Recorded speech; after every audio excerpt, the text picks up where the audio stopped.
Il y a bien des choses à dire sur les télécrochets, et c'est pour ça qu'un épisode spécial sera consacré à ce sujet. Oh, spoiler! Quand je revois une de mes anciennes vidéos, je suis traversé par plusieurs sentiments. Déjà l'envie de me foutre des baffes, mais aussi de devenir sourd afin de ne plus entendre cette voix qui, il semblerait, fut la mienne à un moment donné dans ma vie. Mais au-delà de tout ça, je suis quelqu'un qui aime tenir ses promesses. Quand j'ai appris qu'une énième saison de The Voice allait être lancée, je me suis dit que c'était le bon moment. Amoureux de la musique, salut et bienvenue dans cet épisode consacré à la musique à la télévision. Et pour une fois, on va un peu plus dénoncer les choses.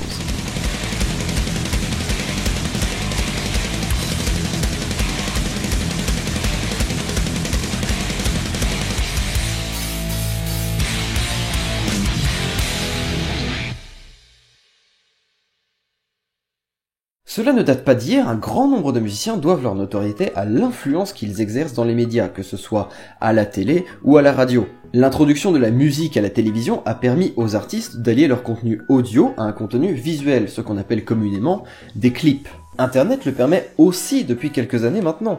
En effet, j'ai presque pour habitude de radoter maintes et maintes fois qu'Internet est une porte grande ouverte à la création amatrice. Mais pour l'heure, nous nous contenterons de parler de la musique telle qu'elle est représentée à la télévision, à travers ces fameuses émissions dites musicales. Depuis plusieurs décennies maintenant, la musique est omniprésente sur le tube cathodique, à tel point que des chaînes y soient entièrement dédiées, 24 heures sur 24 et 7 jours sur 7 pour certaines. Si je devais représenter un rapide graphique de l'occupation de la musique en tant que centre d'intérêt d'un programme, ça ressemblerait à ça. Voilà, ça reste une image bien évidemment. Si on prend en compte les dizaines de chaînes qui diffusent des clips H24, on peut partir du principe qu'ils en prennent une énorme partie. Et je préfère pas vous mentir, j'avais pas trop envie de me taper une semaine de télé pour avoir des chiffres fiables à 100%. Ça fait 4 ans que ma télé est au fond du garage de chez ma mère, et j'en suis très heureux. Pour en revenir à ce fameux graphique, on va surtout parler de la partie relativement mineure en excluant toutes les émissions de variété qui incluent de temps à autre des prestations musicales, comme par exemple La France a un incroyable talent. Et le type d'émission qui arrive au sommet très loin devant tout le reste, c'est ce qu'on appelle les télécrochets.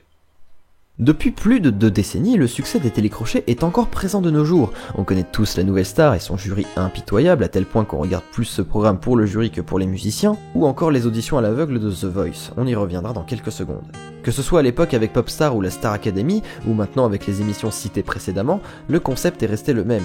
On auditionne des personnes lambda pour interpréter la musique de leur choix. Si le jury est conquis, le candidat passe à l'étape suivante, et si le jury ne l'est pas, il passera aux oubliettes avec, 9 fois sur 10, le meilleur des cadeaux d'un jury, à savoir se faire bâcher devant plusieurs millions de téléspectateurs. Duc, vous allez nous chanter de la K-pop? Non. Non? C'est drôle parce que il est coréen, du coup il va forcément chanter de la Korean pop, enfin de la K-pop, pardon. L'une des seules variantes à ce genre de télécrochet, si on peut vraiment appeler ça une variante, ça a longtemps été la fameuse Star Academy. On a toujours ce fameux jury, mais cette fois on parle d'une vingtaine de personnes qui vivent ensemble dans un lieu clos coupé de toute communication avec le monde extérieur pendant plusieurs mois.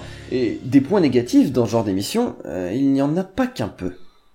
La Nouvelle Star, The Voice, ce ne sont que des émissions qui donnent une chance à des personnes talentueuses. On ne va pas être totalement mauvaise langue, soyons d'accord. En effet, il n'y a pas que des points noirs, surtout pour les candidats qui décident de participer et qui passent l'étape cruelle et difficile des auditions. On ne peut pas nier que des débuts de carrière ont vu le jour grâce au télécrochet, que ce soit pour Julien Doré ou Kenji Girac. Hop là, citer Kenji Girac dans cette émission, c'est fait, on m'en parlera plus avant un long moment.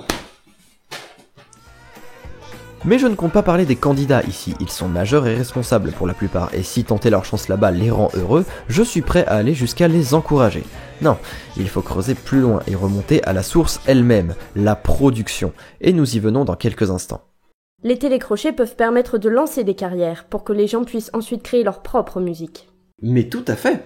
Alors dans ce cas, pourquoi ne pas juger les aptitudes des candidats à composer dès leurs auditions de départ ? La récompense finale pour la personne qui aura été sauvée chaque semaine par le public a toujours été la même, signée dans une grosse maison de disques pour pouvoir par la suite enregistrer son propre album. Waouh, génial, ça donne envie, très clairement. Mais comment peut-on juger la capacité d'un artiste à créer quand il vient de passer 3 mois à travailler exclusivement sur des morceaux existants déjà ? Il serait intéressant de voir des compositions originales de ce genre de personnes, et ce, dès la première minute où ils arrivent sur l'écran. En plus de juger une voix, on pourra également jauger la capacité artistique d'un candidat, chose plutôt utile si vous voulez faire votre propre musique par la suite. Mais il y a un petit souci dans cette démarche. Un souci tout bête mais très important pour les personnes derrière les caméras, l'audience. Diffuser de la musique inconnue du grand public à une heure de grande écoute est un risque trop important. On a plus de chances de retenir l'attention du téléspectateur en lui faisant écouter une musique qu'il connaît déjà. Il se reconnaîtra dedans et il restera 3, 4, 5 minutes tout le long de l'interprétation, écoutera brièvement les commentaires du jury pour rester encore une vingtaine de minutes si ce n'est plus. Et le jury, c'est ici qu'on arrive à notre prochain point. Les jurés ont beaucoup d'expérience dans le milieu. Ils peuvent percevoir le potentiel là où il y en a. Sérieusement, tu veux vraiment que ton talent soit reconnu par Joey Starr ? Le problème de ce système d'audition, c'est qu'il peut passer à la trappe des candidats prometteurs qui, certes, n'ont pas une voix transcendante, mais qui ont peut-être leur univers musical, des façons de faire qui font qu'ils auraient trouvé leur public, car ils ont ce petit truc qui n'existe pas ailleurs. Je ne suis pas sûr que si Kurt Cobain avait passé ses auditions, il aurait connu le succès qu'il connaît encore aujourd'hui. De même pour tous les chanteurs qui ne correspondent pas au code imposé dans ce genre de programme. Le problème de ces émissions, c'est qu'il faut correspondre à un certain canon, comme si un candidat devait remplir un cahier des charges, comme dans une entreprise. Car les chaînes qui hébergent ce genre de programme sont des entreprises. Leur programme fonctionne donc comme tel. Il faut des produits de quantité en défaut de leur qualité, et donc considérer les candidats comme des produits. Les télécrochets sont des machines à artistes. Si on additionne tous ces points, en fait que la moitié de ces programmes portent une attention très appuyée, et j'insiste beaucoup là-dessus, quitte à me répéter, sur le jury. On nous largue dans une émission avec des candidats que personne ne connaît. Comment ne pas se sentir perdu, déstabilisé sans un point de repère ? Et c'est là l'intérêt presque principal du jury, former un point de repère pour le téléspectateur lambda. Imaginons le téléspectateur lambda. Roger, 30 ans, comptable, a fait de longues études, n'a jamais touché un instrument de musique de sa vie, et la seule musique qu'il connaît est celle qui sort de sa radio dans la voiture le matin en allant travailler au bureau. Roger a besoin qu'on le guide, qu'on lui dise quoi penser de tel ou tel candidat. Même si dans quelques rares cas, le public n'est pas totalement dupe, comme on a pu le voir avec le cas de Duck One plus tôt, un candidat comme tous les autres qui vient pour chanter et repart avec des brimades sur ses origines ethniques. Duc, vous allez nous chanter de la K-pop ? Vous allez nous chanter de la K-pop ? Vous allez nous chanter de la K-pop ? Et en citant cet extrait, je pourrais tout aussi bien vous parler du super travail qui est réalisé en post-prod pour appuyer le côté moqueur du jury, comme par exemple ici, avec la musique Gangnam Style qu'on lui associe tout naturellement.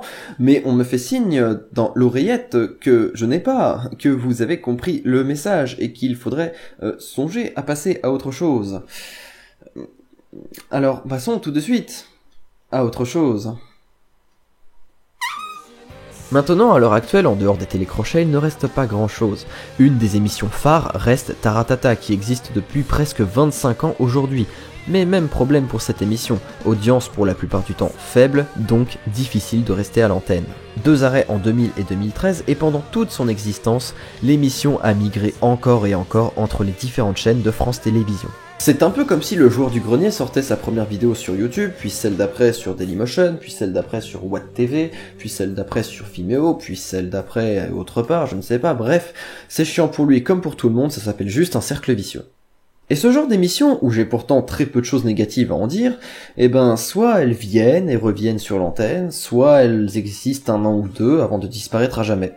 France O connaît bien ça, par exemple avec C'est quoi ta zik, le concept, Juan Massénia, l'animateur, se balade dans les rues d'une ville quelconque de France, comme Paris, et interroge les personnes munies d'écouteurs ou d'un casque pour parler musique et ensuite leur demander s'ils veulent affronter une autre personne dans un blind test et dans un jeu de culture musicale.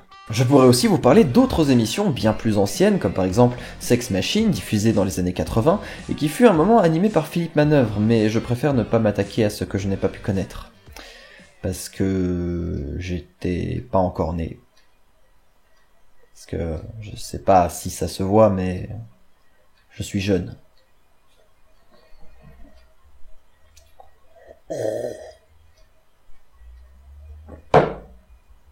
Mais ne vous en faites pas, car pour introduire le cas Philippe Manœuvre, j'ai mon petit joker.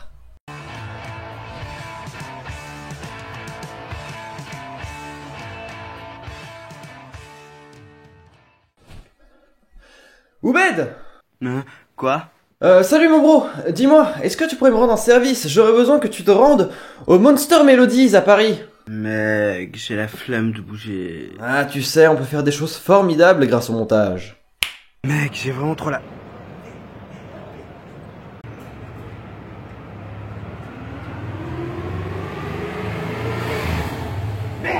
C'est parfait. Et maintenant que t'es là, c'est tout bon. Merci mec. Attends, tu m'as appelé pour ça?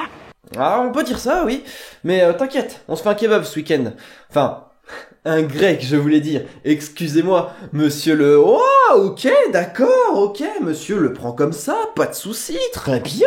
Oh là là, c'est parisien, j'ai juré. Du coup, Philippe Manœuvre. Pour ceux qui ne connaîtraient pas Philippe Manœuvre, plutôt que de vous faire une présentation détaillée, on va tout simplement prendre ce PC, aller sur Wikipédia et lire ensemble sa page Wikipédia. Vous comprendrez pourquoi dans très peu de temps.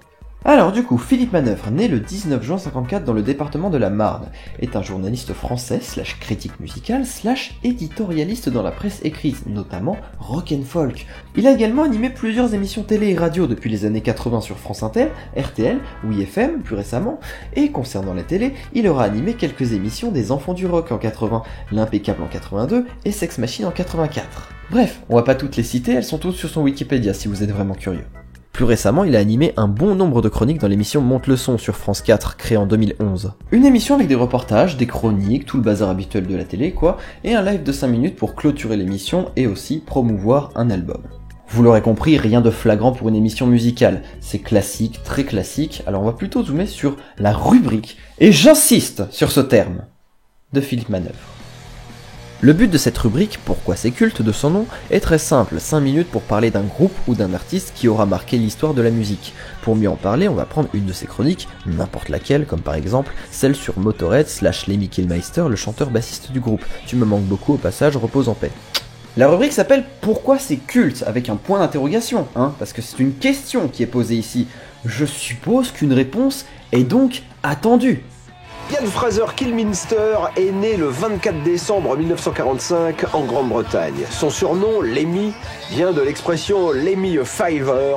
Traduisez, « tu me prêterais pas un bifton ?» En 1971, il intègre le groupe Hawkwind, qui se hisse aussitôt à la 3e place des charts anglais avec le morceau Silver Machine. 1975, Lemmy est viré de Hawkwind après son arrestation à la frontière canadienne pour possession d'amphétamine. Il passe alors quelques jours en prison et se lance dans la création de son propre groupe. Oh non, c'est juste une simple biographie en fait. Bon, si c'est une rubrique de Philippe Manœuvre connaissant le personnage et sa connaissance de la musique rock, il devrait raconter pas mal de petites anecdotes. Attends une seconde! Wait a minute! On peut réécouter les extraits? Ian Fraser Kilminster est né le 24 décembre 1945 en Grande-Bretagne. Son surnom, Lemmy, vient de l'expression Lemmy a Fiver.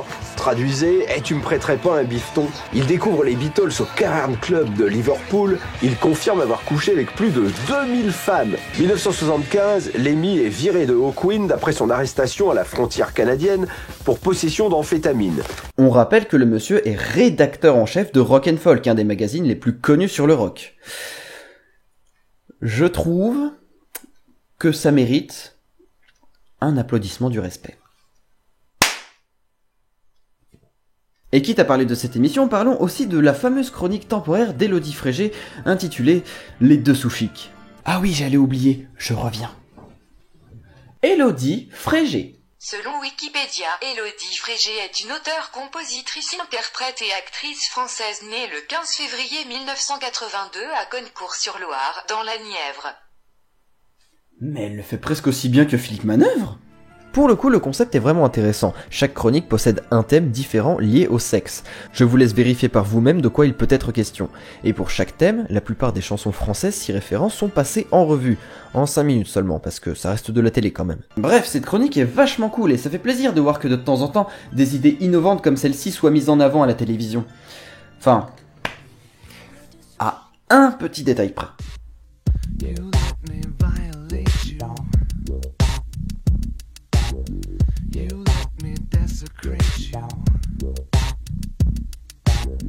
You let me Ouais non, en fait elle avait un album à vendre et c'est la seule promo valable qu'elle a trouvée quoi. La télévision quoi.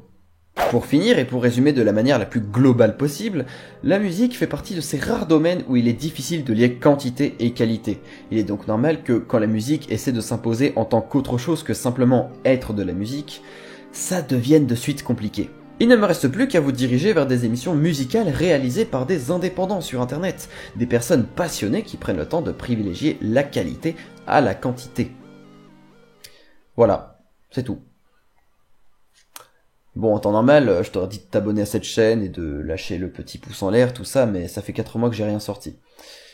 Quantité, qualité, tout ça, je sais même pas si j'en ai un des deux. Mais il y aura une prochaine vidéo. Bientôt. T'inquiète pas. Si les dessous chics s'appellent les dessous chics, c'est parce que les dessous chics, c'est chic. 안녕하세요. 저는 김덕한이라고 하고요. 저는 한국에서 왔습니다.